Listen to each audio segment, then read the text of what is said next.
Hey guys, happy Monday. Today is Monday, April 29th, last Monday of April. Super excited to be here with my longtime friend, Jeremy Wood. We've known each other way before his metamorphosis into real estate guru. I'm trying to use good words, big words. So let us know you can hear us and see us. Give us a thumbs up. I know it's a little interesting time, 11:30. We sometimes do Manic Monday at 11:30, but we have tons of stuff going on. Oh, Dallas, happy Monday. See, we got a heart already. So that means they can hear us, and there are people. Hey, David, what's up, buddy? All right, so super excited to have Jeremy on the show. Never thought we'd do a show actually about real estate because he's a recent baby, good morning, into real estate, but super successful already. So I'm very excited to, and he picked the title, So You Want to Sell Houses, because I know all of you think that we live a glamorous life, sipping cocktails on yachts. There's no real work involved, and we all make seven-figure incomes. Well, Jeremy's going to come here and tell you that's not exactly the case. So welcome to the show, bud. Well, thank you very much. I'm really happy to be here. Super excited. What's great about you is I don't have to worry about your camera work. Jeremy, I know from many lives, but one of them is acting. You just like to buy them, Alexa? Yes, I totally get it. Alexa's a good person to meet. She does some great stuff. She's been on the show. All right, so tell us a little bit about you. Give us some background. Oh, goodness. I mean, you first met, I met you through a business associate, Valensky, and it was right after... How did I meet V? How did I meet Valensky? You met Valensky at one of your many, many, many social functions that you do. That could be. Yes, and he said, hey, I was having a drink with a guy, and little did I know 1,000 people in my life would eventually come to me and say, hey, I was having a drink with a guy, and it was you. That should be my hashtag, having a drink with a guy. No, I had become a minor partner in a new theater company, a Rocking Horse Theater company. That's right. And you came to visit the very empty warehouse that we were going to be trying. Yeah, so I pass it every day. It's at the corner of Washington and... whatever that street is. It's not Central. Tampa. Yes. Washington. I pass it every single day. I went there one late evening, and that was fun. I had a great time. Yes. Yep. So that theater eventually didn't make it, as many theaters do not. But that's what you're trained. You have acted for a very long time. My whole life. And so talk about that. So talk about the passion on that, what you've done. Just give us a little snippet, because usually actors don't go into real estate. So people are going to want to hear your bartenders journey. Do. Lots of bartenders. Bartenders become real estate agents. Goodness, I started kindergarten, Goldilocks and the Three Bears, and I was I think I was a bowl of... I thought you were going to be Goldilocks for a minute. I wasn't sure what was happening. And I continued on. My big sister, Jennifer, she was 6 years older than me, and she did interpretive speech. And I so admired her, and I loved the work that she was doing. She's a fellow Leo, so don't we just love the spotlight?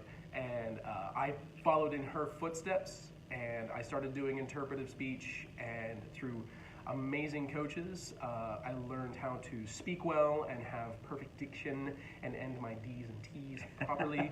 The whole marbles in your mouth and all the mouth exercises and such that speech people go through.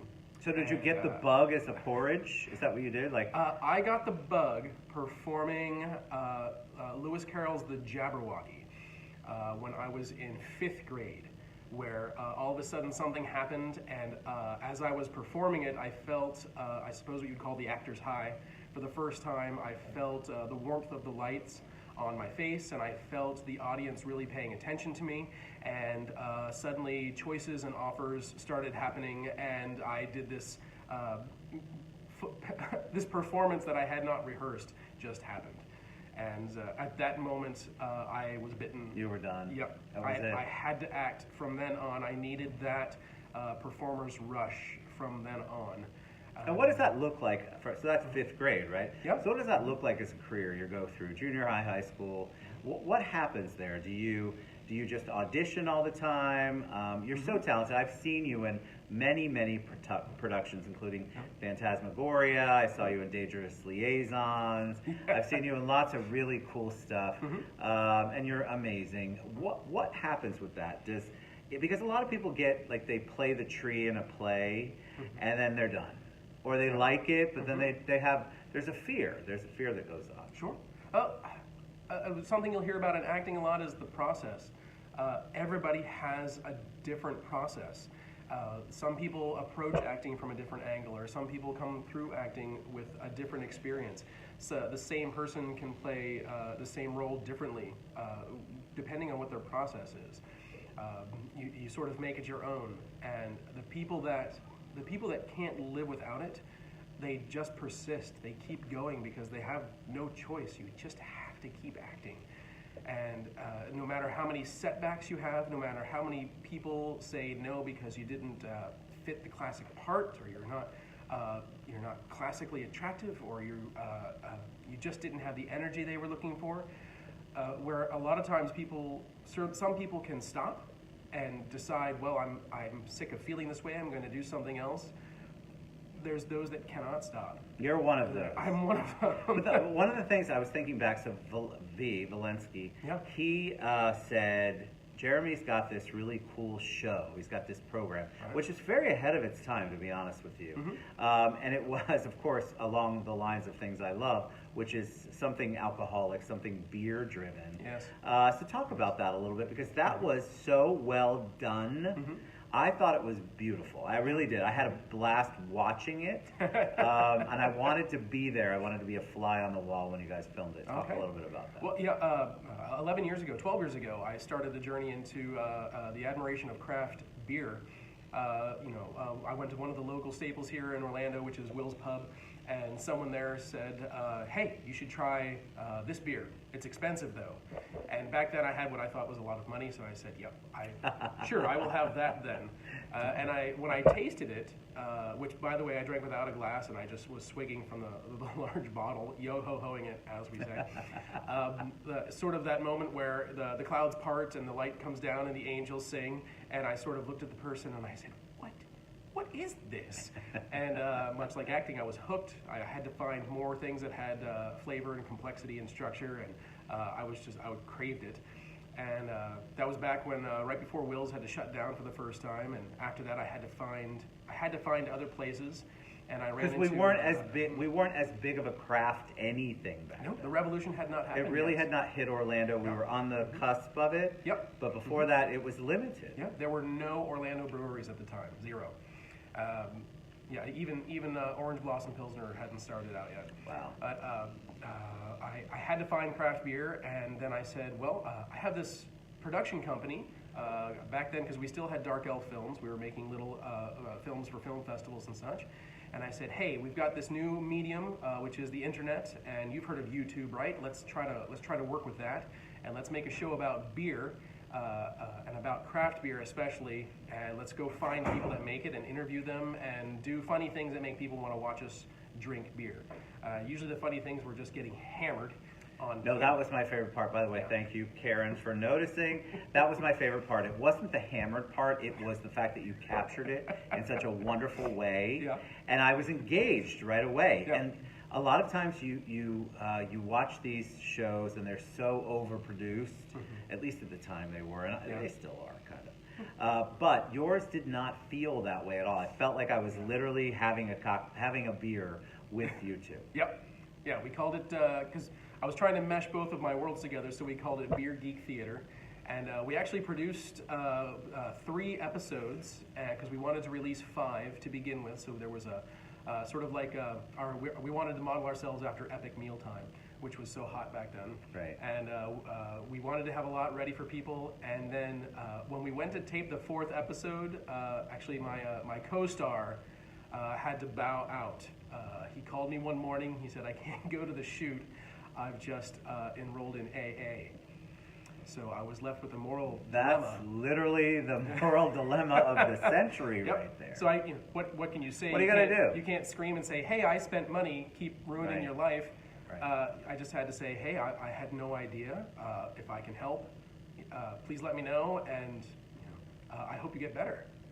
And then I sort of had to call Valensky and say, no shoot today. No shoot today, my no friend. show anymore.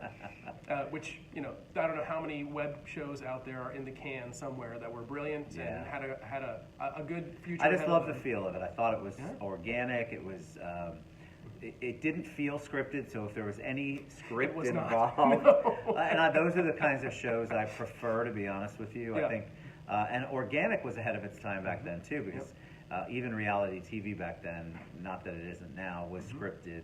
Yeah. And so it was really, I enjoyed the whole thing. Oh, yeah. The burden was on the editors for sure, because we called each shoot mining for gold.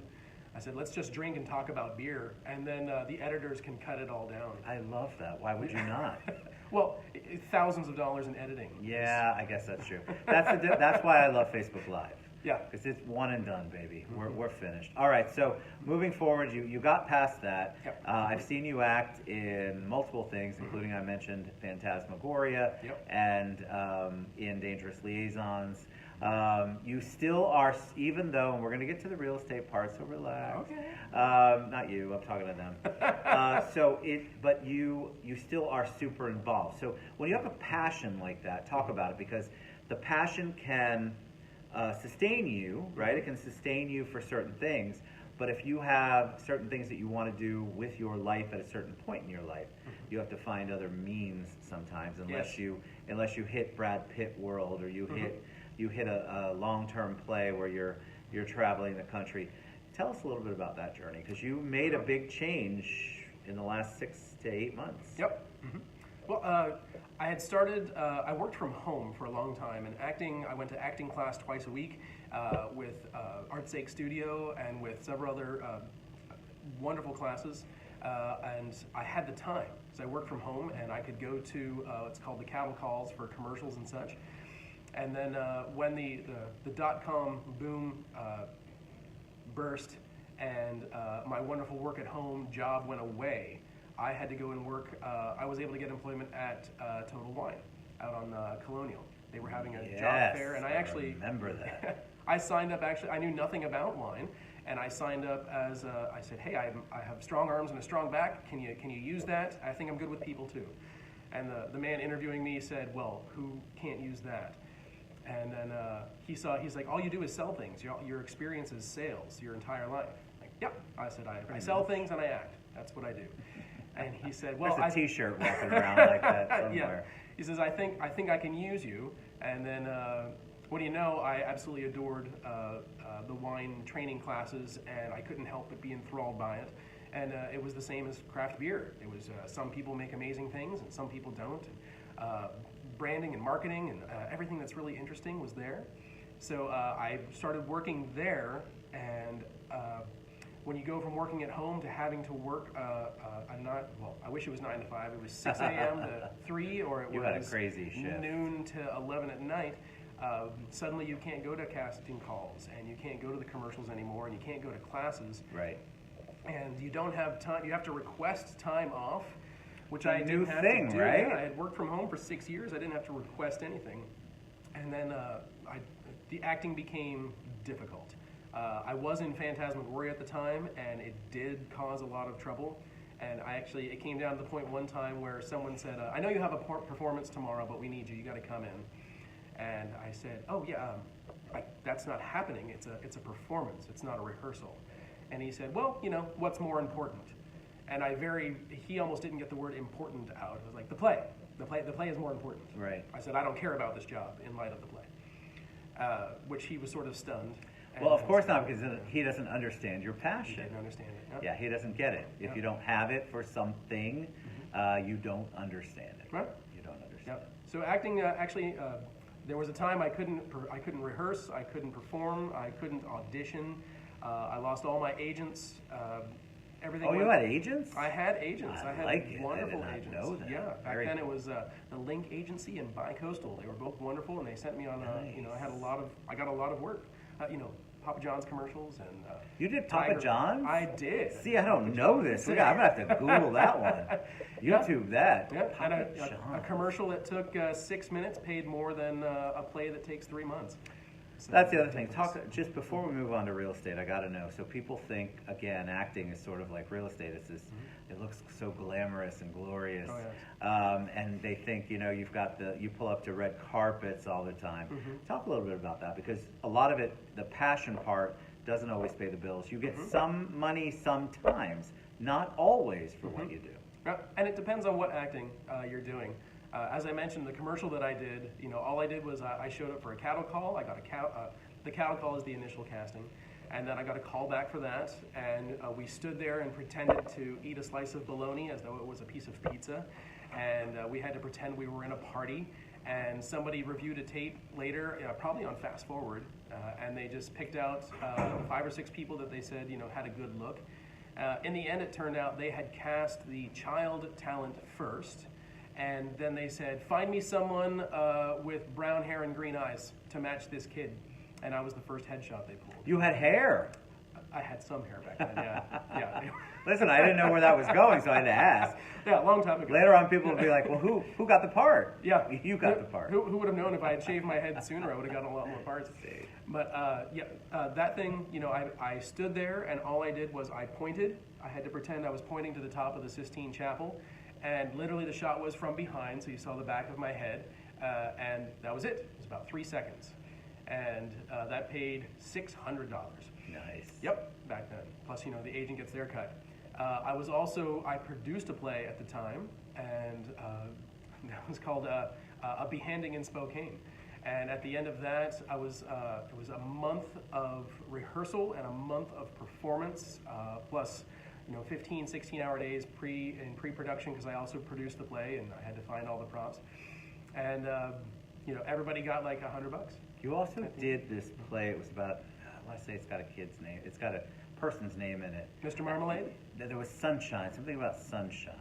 The Boy Who Stole the Sun? Yeah. That was a Fringe play that Christian Kelty made that. Yes. Yeah. Mm-hmm. Fringe Festival's coming up. I I'm so know. I'm excited. I have a bunch of people coming on from Fringe. Good. Pretty soon. Oh, All right, yeah. so talk about the transition. So Okay. you reached out to me, I don't remember how many months ago it was, and you're like, I'm going to do real estate. Yep.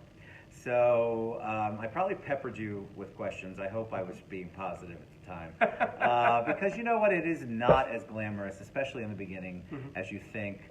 It is not. All these agents who post about stuff, trust me, if you look at the numbers, it's super small, the amount of people who have yachts and are flying private. So you're working. It's a job. It's a career. It's something you can do. It gives you a lot of flexibility. Yep. So why real estate? And then tell us about the transition to real estate. Okay. So you want to sell houses. So you want to sell houses. There it is. Yeah. So, goodness, I had left my corporate job at Total Wine. I had gone on to manage a smaller wine place called the Wine Barn, still a wonderful place to go. And then Valensky again said, hey, a friend of mine's just purchased a bar. I went and talked to that guy, ended up managing that bar. I was very excited about that because I was still breaking into the craft beer world. You managed that for a long time. I did, a couple of years. That bar famously went under and had a wonderful television show made about it. But now I was able to move on to another bar, actually, where I still bartend there because many realtors have 2 jobs. But I bartend there. Did you hear what he said? Many realtors have 2 jobs. Yep. You got to pay the bills until you start selling things. Correct. As anyone that's ensconced in sales knows, you got to build a pipeline, and those take time. But I had decided, I said I no longer want to mop floors at 3 in the morning. I'm just not cut out for it anymore, and I no longer want to wake up at noon because I cleaned a bar until 4 o'clock in the morning, and because I was there for 15 hours. I needed a change, and I said, well, I've sold things my whole life. I know how to sell. I know how to talk to people. I said, I think real estate is the best way to go into selling really big things. Because I wanted to sell high rises. I wanted to sell yachts. And they all required a residential. You wanted to sell yachts. I wanted to sell the yachts. I mean, I still want to sell. I mean, come on. Sounds like a great job. Sure. Yeah. Work a sale for 2 years and then finally sell something and you're a millionaire for a while. That's beguiling, at least. But in order to do that, you had to have a residential license. You had to be able to sell homes. So I said, you know what? I'm just going to sign up for the classes. So I signed up for the class. I actually came to you for advice. You said, oh, go to Climber. Did you hear that, Andy Brown? I said, go to Climber. I went to Climber. My instructor was Barb Stone. She's amazing. She is. And I had to do night classes. I had to do 8 weeks of classes at night, Tuesdays and Thursdays. And that woman drilled us so much information. You could have been a college course It crammed. basically 8 weeks. is a college course. It is. It really is. There's so much you have to know. Yep. And I knew nothing. I had never owned a home. I had never lived in a home that was owned. My parents rented my whole life. I had no idea what it even looked like to own or be in the process of purchasing a home. I had zero knowledge. And so that class everything was brand new. And at the same time, I was still working 80 hours a week at the bar and also taking those classes. But I was driven. I was driven to get that license, driven to succeed. I was able to pass the class. Many people don't know, if you want to sell a house, you have to take a class and you have to pass that class. And when you pass that class, then you're allowed to take the state test. You can't just show up and take it saying, I think I'm good at this. Yep. So then I took the state test and passed that thing. I can't tell you the relief that's involved. They don't tell you the score. They just know that when you walk out of that room... Pass, fail, baby. Yep, pass or fail. And when they flipped that piece of paper over and it said pass... Nice. I went home and I celebrated by taking a nap. I'm pretty much sure I got a text message or a message of some You kind. did. You got one full of emojis because don't I just It's love talking to you exciting, with right? Yes. It's good. It's fantastic. And then I thought I was going to have to take my my certificate from the state, and I thought I would take my class scores, and I would make my resume, and I would go shop my resume around to people. Little did I know, once you pass the state test, your phone starts ringing like crazy. Everyone wants a new recruit. They do. Everyone wants someone that did well in their tests, and they start calling. And my first interview was online. I had to go buy a webcam and interview for a Did you placement. really? Yeah, had a virtual I did office. not know that. Yep. First interview was with a virtual office. And I had no idea what to do. I went out to Osceola County, and I went to several here in Orange County. And eventually I was interviewed by somebody that we clicked right away. He said, he's like, I don't want to bring you in here and tell you what I need. He's like, you're fresh out of real estate school. What do you need? And I said, I need training. I need mentorship. And he says, oh, there's a mentor's office right around the corner. You want to go talk to your mentor? This was Keller Williams, and at Keller Williams Heritage out in Altamont Springs. And I met someone who said, his name was Matthew. He said, yeah, I'll be your mentor. Any questions you have, bring them to me. And I said, are you sure? I'm going to have Dude, you know what you've gotten many yourself into right questions. now? I think that's the other thing. Just real quick before you go to the story. When you pass an exam, it doesn't matter what you're in, or you want to get into a business, you go, all right, I'm in. And you have to sit for the exam. You're licensed to do what you do. That doesn't mean you have the knowledge to do what you do. You have the basic book knowledge. It's the same on insurance. It's the same on mortgage. Same on real estate. You go in and you're like, okay, I can do this. And you're like, holy moly, I cannot do one iota of this. It's very difficult to get from point A to point B. You have to have a place where there's mentorship. It doesn't matter what business you're in, but in this business, it's so critical. You have somebody who's gonna basically babysit you, because the contracts are great. You learn about most of it, but then you have no idea what to do afterward, and you're dealing with somebody's pretty much their biggest purchase or sale of their life. You don't want to mess that up. It's the basis of their wealth, basically, from that moment on. You mentioned a couple of things you said there. When I left that school, I was pumped. I could build you a certificate of cession. I could write you a habendum clause. I could create a deed. I knew everything about what happens if a lake disappears. What's that land called? I knew all of these things because I had stacks and stacks of flashcards, and You knew it. Oh yeah, I was a bibliography of real estate terms. I could have gone on Real Estate Jeopardy, but.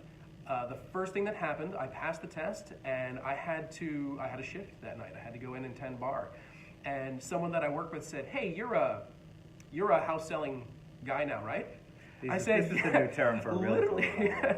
I said, literally, the state of Florida says I'm allowed to sell houses, and she says, "Great, I want to buy a house," and I found one that I want to buy, and I said, "That's wonderful, great," and she goes, "Okay, what do we do?" You have no idea at that point. We looked at each other and blinked, and I said, I don't know. Let me call my mentor. God bless your so- mentor, right? Yeah. So as I'm sure many real estate careers are started, on my cell phone next to the dumpsters behind the bar, I had to call my mentor and say, "Hey, someone I work with wants to buy a house," and he's like, "Okay, just come into the office tomorrow and let's see where we are."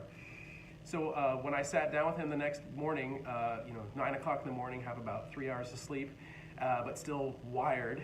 He said, "Okay, so this is great. You're having conversations. You're telling people you're a realtor. You'd be surprised how many people don't do that. They're secret agents."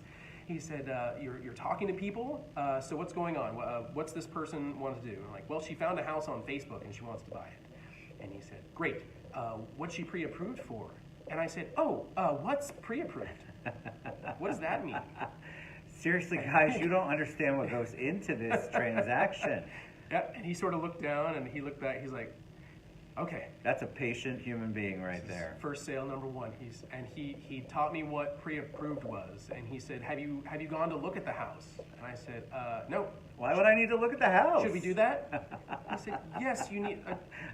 Come on. Absolutely, go get the person." God bless him. He probably go had a and- drink at the end of that day, or right around an hour after you left. Yeah, because I said, "Okay, I'll go see the house. Do I just walk in?" And he says, "No, call the listing agent." And I said, "What's a listing agent?"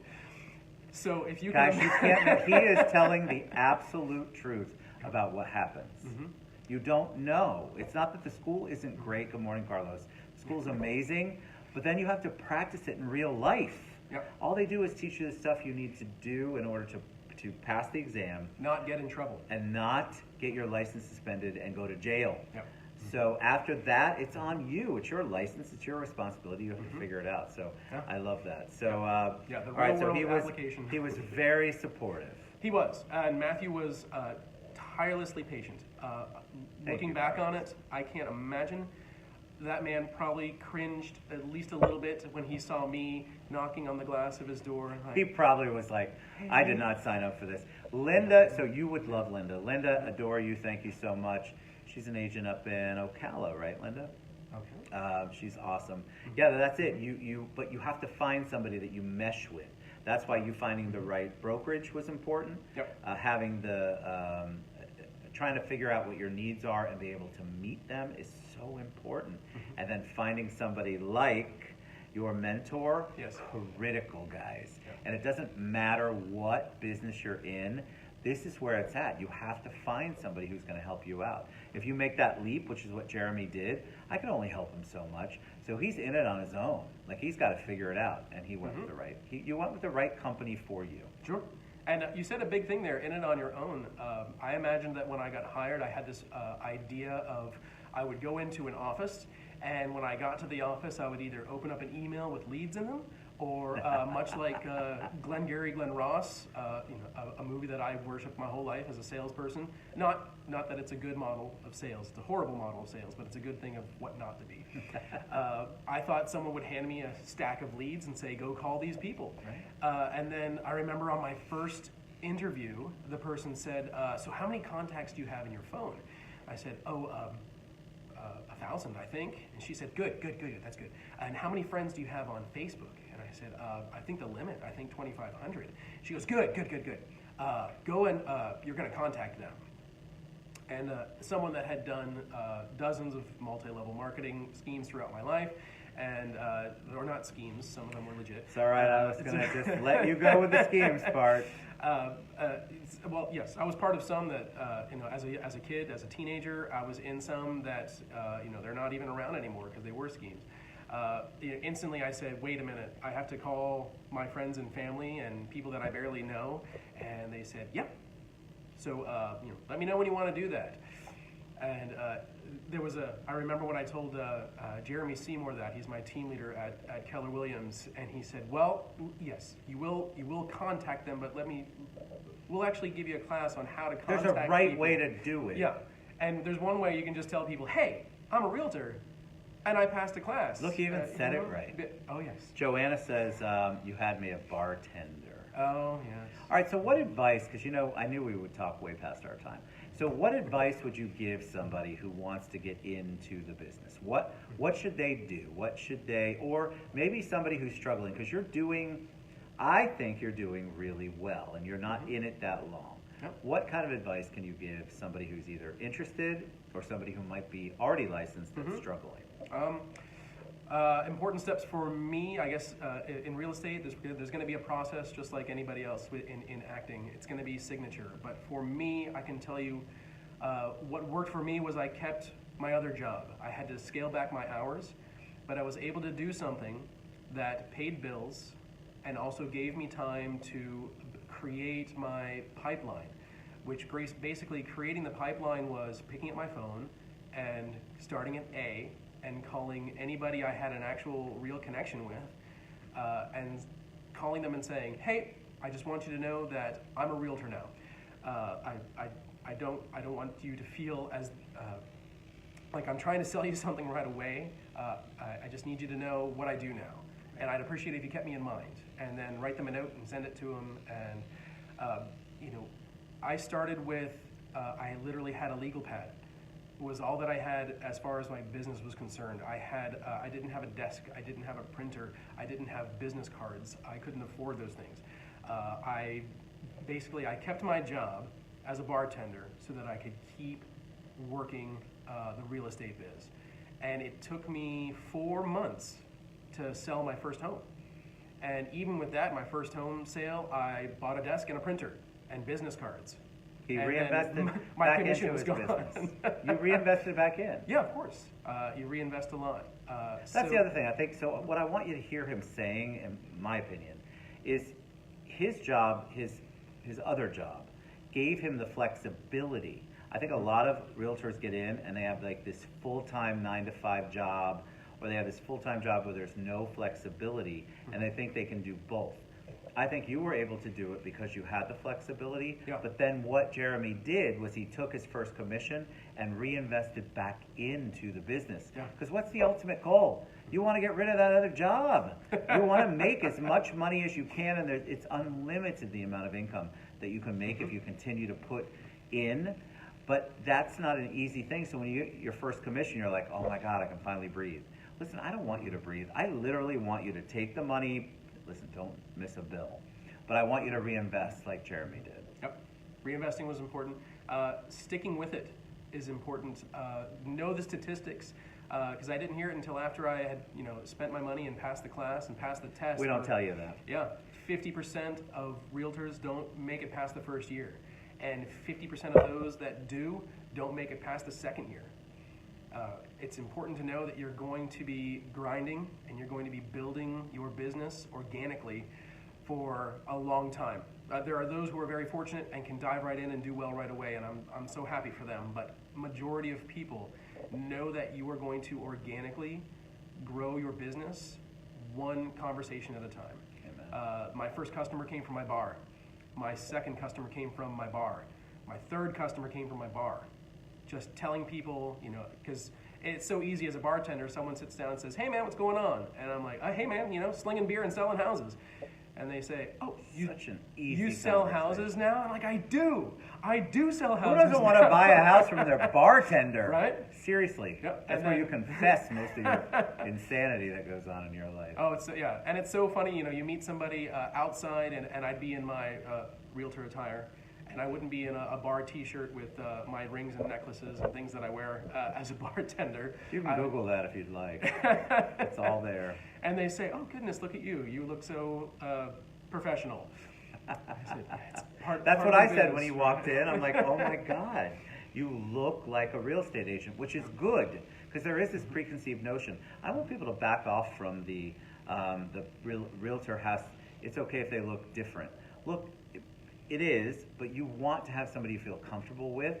And so Jeremy dresses the part, right? So you want to dress the part. All right, so we could do a whole nother show, which maybe we will. All right, we're going to share all of Jeremy's contact information, how you can reach out to him. Don't you want to know more about his journey?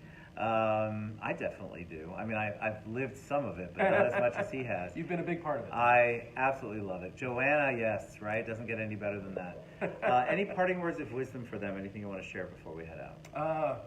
I'd like to go, I suppose, a more lofty message where the most important thing in my life has been always be thankful.